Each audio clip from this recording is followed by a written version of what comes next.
지금 고난주간 특세를 지금 하고 있는데요.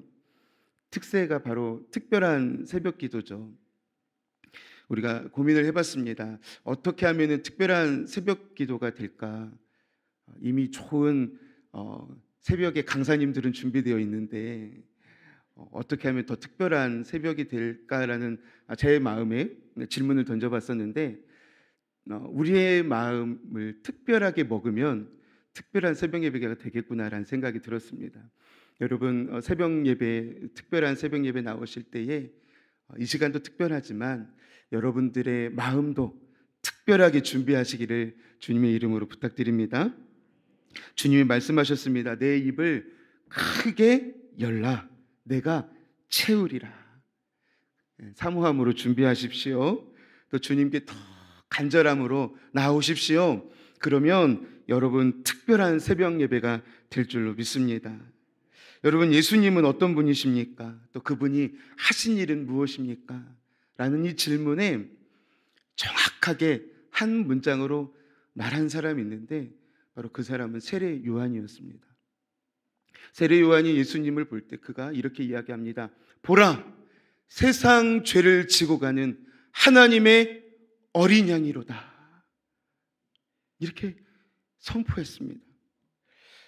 예수님께서 양으로 오셨는데요, 우리가 잘 아는 것처럼 이 양의 의미는 바로 대속의 제물입니다. 양을 잡아 하나님께 드림으로 드린 자의 죄를 용서받았습니다. 히브리서 10장 10절에 이렇게 말씀하고 있습니다. 이 뜻을 따라 예수 그리스도의 몸을 단번에 들이심으로 말미암아 우리가 거룩함을 얻었노라. 아멘. 그래서 예수님께서 유월절 어린 양으로 오셔서 단번에 죽으심으로, 단번에 제물이 되심으로 우리의 모든 죄와 허물을 한 번에 용서해 주셨습니다. 그리고 그 예수 그리스도를 믿는 자들마다 누구든지 죄사함을 받는, 용서를 받는, 구원함을 얻는 은혜를 주신 줄로 믿습니다. 그런데 이런 질문을 좀 해보게 됐습니다. 왜 양으로 오시면 됐지? 큰 양 얼마나 좋습니까? 크고 건강하고 듬직한 양의 제물이면 얼마나 좋습니까? 그런데 왜 어린 양으로 오셔야 됐을까?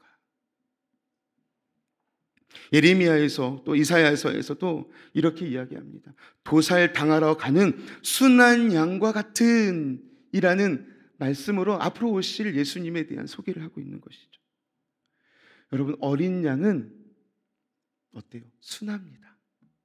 순하다는 건 뭐예요? 이끄는 대로 따라오는 거예요. 순하기 때문에. 우리 예수님의 공생의 삶을 보면 단 한 분도 자의로 행하지 아니하시고 철저하게 하나님 아버지 뜻대로만 행하셨습니다. 심지어는 십자가라는 가장 고통과 가장 무거운, 피하고 싶은 십자가 앞에서도 아버지, 이 잔을 내게서 옮겨 주옵소서. 그러나 내 원대로 마옵시고 내가 아버지 원대로 하기를 원합니다. 내가 죽기까지 순종하겠습니다. 어린 양 같죠? 알지만, 이 길이 어떤 길인지 알지만, 인간으로 오셨기 때문에 그 고통이 어떠한 고통인지 철저하게 아셨지만, 이 길이 아버지의 뜻이기 때문에 어린 양과 같이 순종하셨기 때문에 십자가를 지셨습니다. 그래서 어린 양으로 오신 거예요. 또 어린 양을 이렇게 묵상하다 보니까, 여러분, 죄송한 표현이지만 어른들이 아프다는 이야기를 들으면 물론 같이 아파하고 기도하게 되죠. 그런데 어린 아이가 아프다고 그러면 더 마음이 쓰이고 더 기도하게 되죠. 저희가 TV나 뉴스를 통해서도 전 세계 수많은 아이들이 굶주림에 있죠. 어른들이 굶주리는 것도 마음이 아프지만 전 세계 많은 아이들이 굶주리는 것 생각하면 정말 가슴이 찢어지고 아픈 거죠. 그 예수님이 어린 양으로 오셨습니다. 그러니까 어린 것에 어림이 주는 힘이 있는 거예요. 어림이 사람의 마음을 움직이는 힘이 있는 거예요. 그래서 예수님이 어린 양으로 오셨습니다. 예수님께서 순한 어린 양이 되시지 않았다라면 십자가를 지실 수 없으셨습니다. 예수님은 저와 여러분들을 구원하시기 위해 순한 어린 양이 되심으로 저와 여러분들을 구원하신 줄로 믿으시길 바랍니다. 아멘. 주목할 것은 세례 요한의 선포처럼 보라입니다. 보라. 보라. 세례 요한이 보라 외쳤어요. 우리도 그 예수님을 봐야 됩니다. 세상 죄를 지고 가는, 나의 죄를 지고 가는 어린 양, 우리 예수님을 바라보시는 오늘 이 새벽 되기를 주님의 이름으로 축원합니다.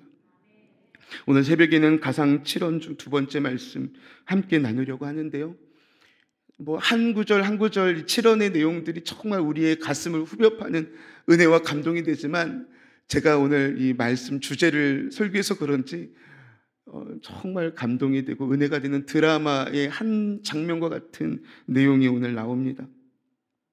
여러분이 잘 아시는 것처럼 십자가의 형벌은 굉장히 잔인하고 무서운 형벌이었습니다. 보통 반역자나 노예들에게 이런 방법으로 죽였는데요, 심지어는 너무나 잔인해가지고 나중에는 그것을 시행하지 않았다고 할 정도로 그러한 정말 어렵고 힘든 형틀의 죽음이었습니다. 사람이 죽을 때까지 매달아 두는 것이죠.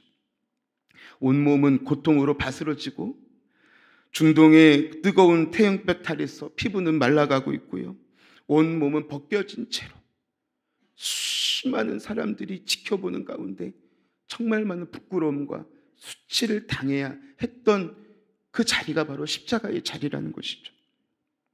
거기에는 자비도 없고 사랑도 없고 인권도 없습니다. 그저 그냥 가장 고통스럽게 죽어가는 고통만 있을 뿐입니다. 그 십자가에 지금 예수님이 달려 계시고요, 양옆에 행악자가 서 있는 것입니다. 이 두 행악자가 바라보는 예수님의 모습은 어떨까요? 고통스럽게 고문과 십자가에 힘없이 매달려 계신 예수님을 보면서 이들은 어떤 생각을 했을까요?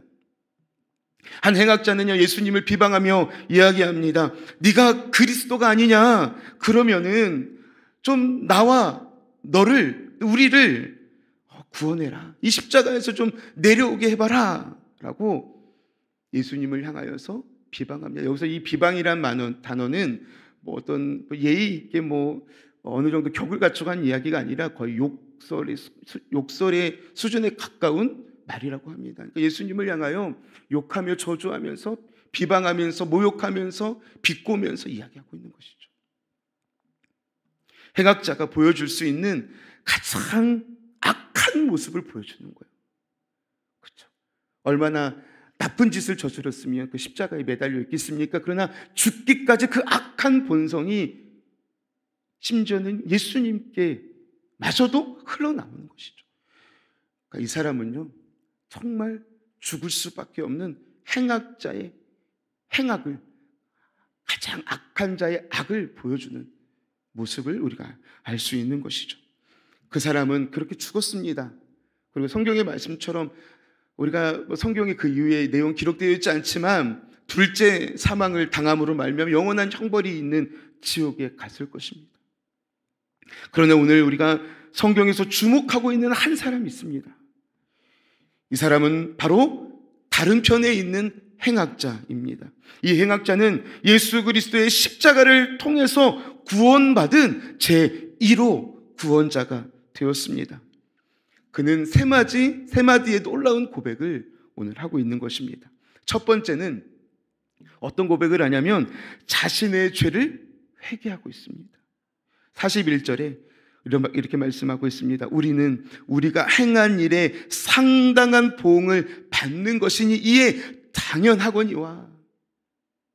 자신의 죄를 철저하게 인정하고 받아들이고 뉘우치고 있는 것이죠. 저는 이 행악자를 보면서 문득 떠오른 한 사람이 있었습니다. 바로 누가복음 15장에 나온 둘째 아들이었습니다. 둘째 아들이 아버지의 유산을 받아 세상에서 허랑방탕하여 온갖 죄를 다 저지르고 그 유산마저 다 소진한 후에 인생의 가장 밑바닥 가운데 살면서 그가 어떻게 생각합니까? 누가복음 15장 18절에 보니까 내가 일어나 아버지께 가서 이르기를 아버지 내가 하늘과 아버지께 죄를 지었사오니. 사람은요 인생의 가장 큰 고난 앞에 숙연해지는 것 같아요. 어떤 사람은 숙연해져서 자기의 죄와 허물을 보고 그동안에 지었던 죄를 하나님 앞에 낱낱이 고백하며 회개하는 사람이 있는가 반면에 어떤 사람은 좀 전에 이야기했던 행악자처럼 그에게는 부끄러움도 없고 회개도 없고 반성도 없는 것이죠. 그렇게 죽어가는 사람이 있어요.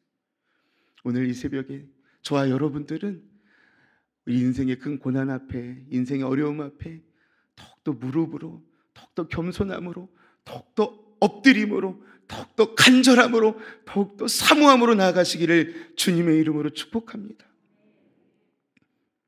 사랑하는 여러분, 하나님은요 의로우신 하나님이십니다. 공의로우신 하나님이십니다. 그러나 그분은 사랑의 하나님이신 줄로 믿습니다.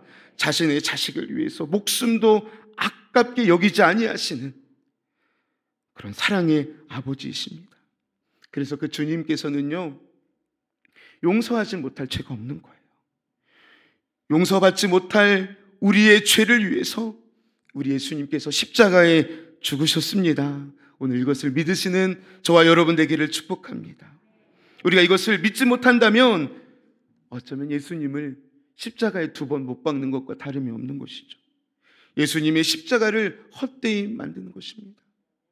예수님을 오래 믿었어도 평생 믿었어도 과거의 죄 때문에 거기에 벗어나지 못하는 분들이 많아요. 주님의 사랑은 알겠는데 십자가를 알겠는데 나 같은 사람이 어떻게 용서받을 수 있나요? 라고 여전히 예수님의 십자가를 헛되이 여기는 분들이 있단 말이죠.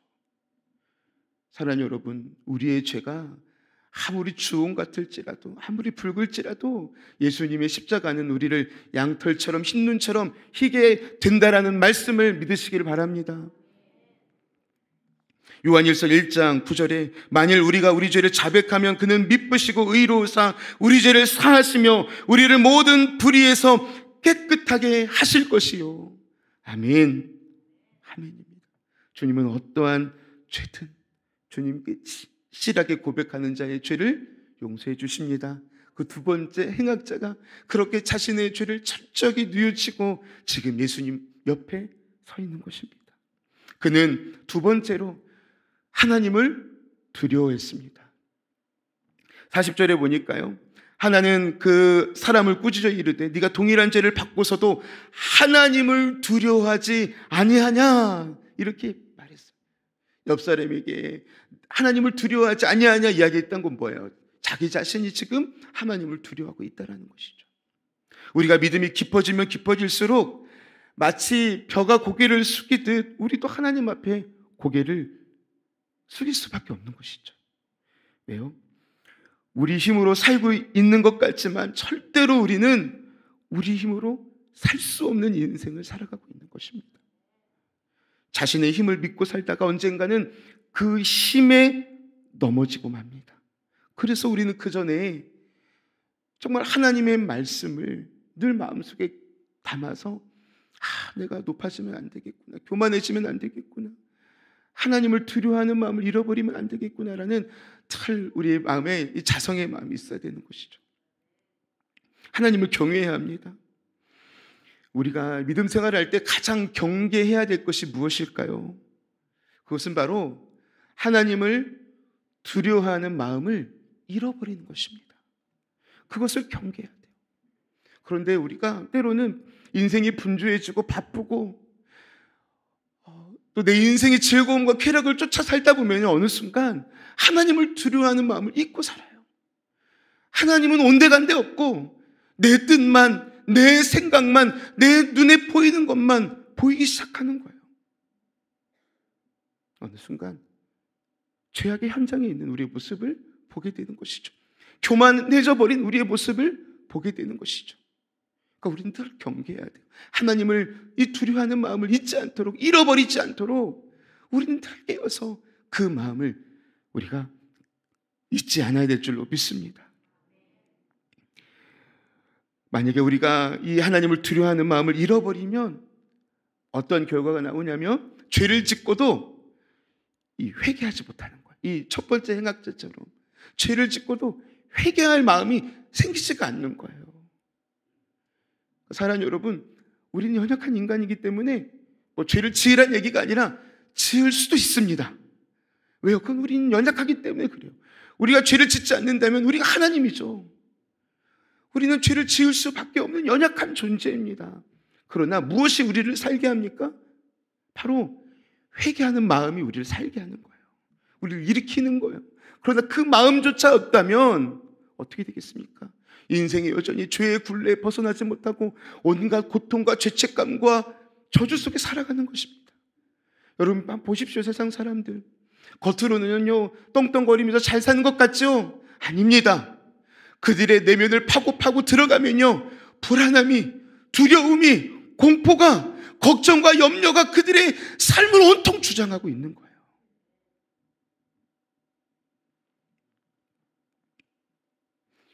이 행악자는 어떤 이유로 십자가형을 받았는지 성경에서 기록되어 있지는 않습니다. 그러나 그는 아마 과거에 하나님을 사랑했을 것입니다. 하나님을 잘 믿었을 것입니다. 그러나 나태함과 방탕함과 또 세상의 여러 가지 유혹 때문에 죄에 빠져서 넘어져 보니 자기의 부끄러운 모습이 보이기 시작하는 것이죠. 그리고 그것을 깊이 회개하고 있는 것입니다. 이 행악자가 십자가가 기회가 되었던 것처럼 오늘 이 새벽에 하나님께서 저와 여러분들에게 기회의 새벽을 열어두신 줄로 믿고 하나님을 두려움으로 나아가는 저와 여러분 되기를 주님의 이름으로 축복합니다. 세 번째는요, 이 사람은 예수님을 증거하고 있습니다. 이 행악자는, 두 번째 행악자는 예수님을 증거하고 있습니다. 41절에 보니까 우리는 우리가 행한 일에 상당한 보응을 받는 것이니 이에 당연하거니와 이 사람이 행한 것은 옳지 않은 것이 없느니라. 이 회개한 행악자는 옆에 있는 행악자에게 회개를 촉구합니다. 너도 좀 회개해라. 너도 좀 돌아서라. 너도 좀 네 잘못을 좀 뉘우쳐라. 너는 왜 정죄를 받고도 회개하지 않느냐? 우리는 당연한 형벌을 받고 있지만 옆에 계신 이분은, 이 예수님은 행한 것이 옳지 않은 것이 없다. 예수님은 오히려 증거하고 대변하고 있는 것입니다. 어떻게 행악자에서 구원자로, 구원받은 자에서 전도자로 변화할 수 있을까? 그 이유는 바로 옆에 계신 예수님, 예수 그리스도 때문에 변화할 수 있는 것입니다. 이 행악자는요, 두 번째 행악자는 예수님 곁에서 예수님의 모든 것을 다 지켜보고 있었어요. 예수님의 고문당함과 예수님의 십자가 지시고 골고다 언덕을 오름과 골고다 언덕에서 십자가형을 치셨을 때에 예수님의 모든 모습을 봤죠. 심지어는 예수님을 때리고 죽이는 사람들을 향하여 아버지, 저들은 저들의 죄를 알지 못합니다. 저들을 용서하여 주옵소서. 이 놀라운 하나님 아버지의 사랑을 예수님을 통해서 본 것이죠. 그래서 이 구원받은 행악자는 예수님을 증거할 수 있는 그 믿음이 있었던 거예요. 사랑하는 여러분, 저는 이 대목을 보면서 제 자신을 참 회개하고 반성하게 되었습니다. 아니, 이러한 사람도, 이러한 행악자도, 이러한 죽음마땅한 자도 자기가 만난 예수님, 자기가 경험한 예수님을 증거하며 사는데 왜 나는 그렇게 살지 못하는 걸까? 왜 나는 만나는 사람들마다, 내가 만난 이웃들에게 내가 믿고 있는 그 예수님을 전하지 못하고 있는 걸까?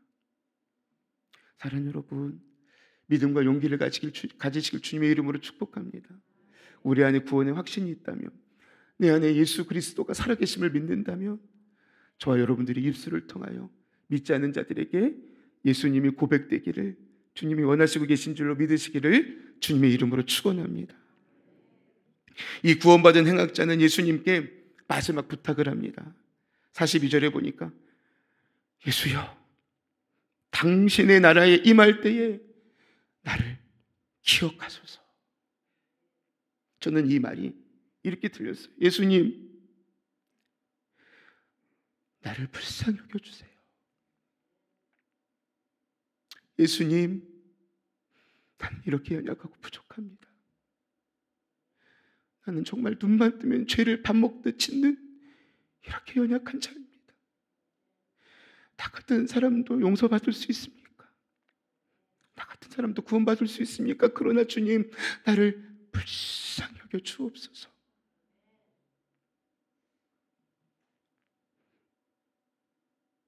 그런데 놀라운 것은 이 한마디에 이 사람은 구원을 받습니다. 예수님이 43절에 말씀하십니다. 예수께서 이르시되 내가 진실로 내게 이르노니 오늘 네가 나와 함께 낙원에 있으리라. 아멘. 여러분, 이 말이 믿어지십니까? 어떻게 이 짧은 한순간에 사람이 구원받을 수 있을까?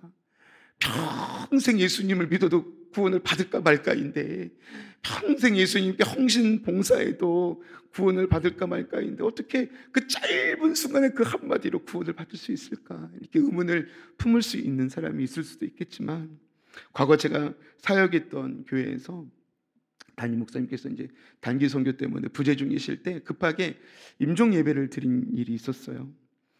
평소 이제 권사님의 부탁으로 이제 갔는데, 시아버님이셨어요. 갔는데 평소에 이제 완고하시고 고집이 세신 분이라 예수님을 믿지 않으셨어요. 그렇게 예수님을 증거해도 믿지 않으셨어요.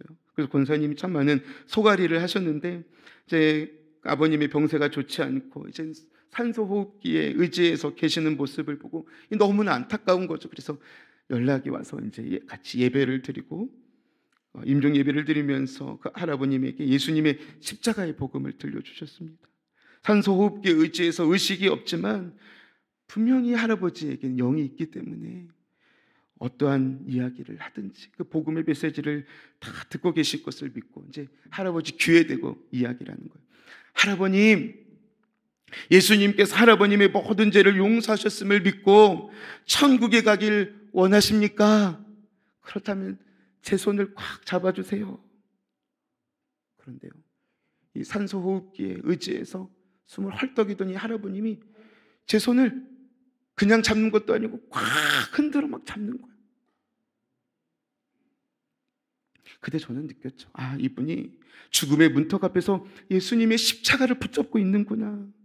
구원 받았구나. 제 마음에 평안이 찾아왔습니다. 저는 그래서 이 강도 이야기를 저는 믿어요. 그래서 이 짧은 순간에도 구원이 임할 수 있구나. 진실한 회개가 있다면, 그 순간에 정말 예수님의 십자가를 만난다면, 예수님의 복음을 받아들인다면 짧은 순간이지만 구원이 임하는구나. 할렐루야. 사랑하는 성도 여러분, 우리는 하나님의 은혜를 다 알 수는 없습니다. 어떤 이에게는 한순간 구원의 길이 열릴 수도 있고, 어떤 이에게는 평생 자신의 사명을 다하기까지 구원의 길을 가는 사람이 있습니다. 그러나 분명 확실한 것은 반드시 하나님의 나라, 천국은 있다는 것입니다.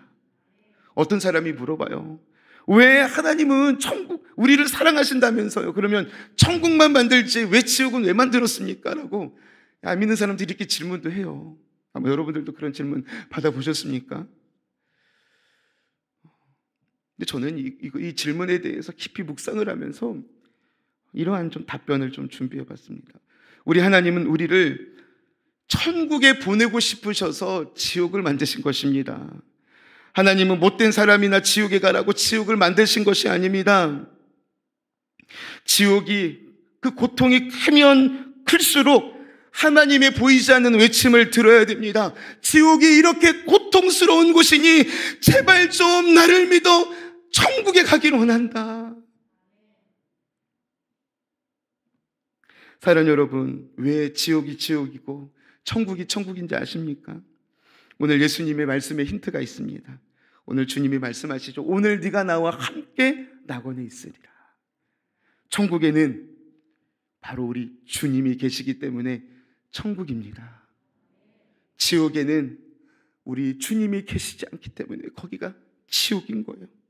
그렇다면 오늘 우리가 하루를 살아도 주님과 동행하다면 내 인생의 고난과 문제와 어려움이 지옥 같을지라도 그곳이 천국이 되는 것이고, 오늘 하루를 살아도 내 환경은 천국 같지만 그곳에 주님이 계시지 않는다면 거기가 지옥이 되는 것입니다. 주님은 오늘 그 십자가 위에서 저와 여러분들을 초청하고 계십니다. 나와 함께 낙원에 들어가지 않겠니? 오늘 하루를 살더라도 낙원을 경험하며 살아가지 않겠니? 오늘 고난주간 두 번째 이 새벽에 보라, 세상 죄를 지고 가신 하나님의 어린 양 예수 그리스도를 믿음의 눈으로 바라보시기를 주님의 이름으로 축원합니다. 그 예수님과 동행하시는 오늘 하루가 되기를 주님의 이름으로 부탁드립니다.